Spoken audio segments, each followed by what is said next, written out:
From when I was a little kid, I remember my mom telling me that I had champagne taste on a beer budget. As I got into making things, as I got older, I was never really satisfied unless I could make it perfect. As I've looked around over the past 10 years, I've seen more and more examples of people making things, people wanting to be connected with those things that had been products in the past. I've gotten to know coffee roasters, beer brewers, leather workers, clothing makers. I never set out to join a community, yet I'm part of this community of people who make things, of artisans. So when I say I've never set out to be a pipe maker, I never set out to name myself as an artisan, I discovered that I was an artisan. First, you think you're doing something just because you're excited about it and you're immersed in it, and then you take a moment and look up and you realize people are watching and they're excited about what you're doing, and you find out they're doing something else that's also artisanal. One of the things that's so exciting to me about pipes is that it's not a product. It is a handmade good. From the moment it was pulled out of the ground from the hills of the Mediterranean, people were touching this. Every pipe that I make, I do everything on. I choose that piece of wood.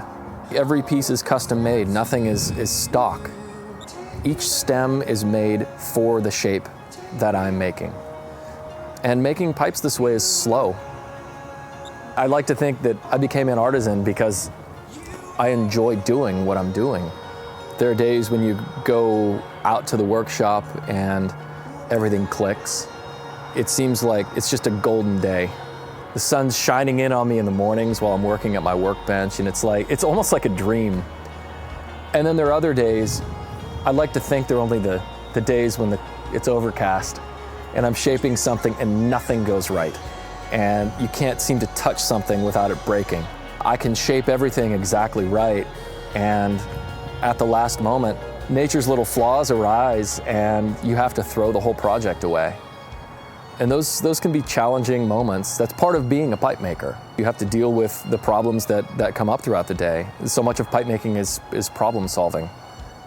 I like to think that as I become more experienced, I introduce fewer and fewer of those problems to my work, and so that I only have to deal with the problems that nature brings to me. I can always make the next one a little different. And if there's something that I would have liked to have done differently, it gives me an opportunity to change something and create a new variation.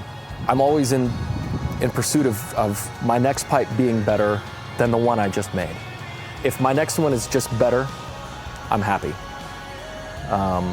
There are days where I finish working on something and I'm so excited I'll call my wife at work and tell her I'm going to text her some photos because I'm just so proud of what I've made. I can take this piece of wood and turn it into something that resonates with people. But they pull it out of their bag with their friends and they load it with tobacco and share this moment with their friends, just like their parents did, just like their grandparents did, like my wife's grandfather did. That's a cool thing to be a part of. That I get to go to my workshop every morning and make something. And at the end of the day, I have something to show for it. It's something physical that someone is going to love, and that there's a part of me, a part of my life was spent doing this. I really love the process of pipe making. If I'm the great sea, you're what I'm reflecting. Blue in the evening, blue in the evening. You hit like the lightning, a beauty so frightening. The earth was divided.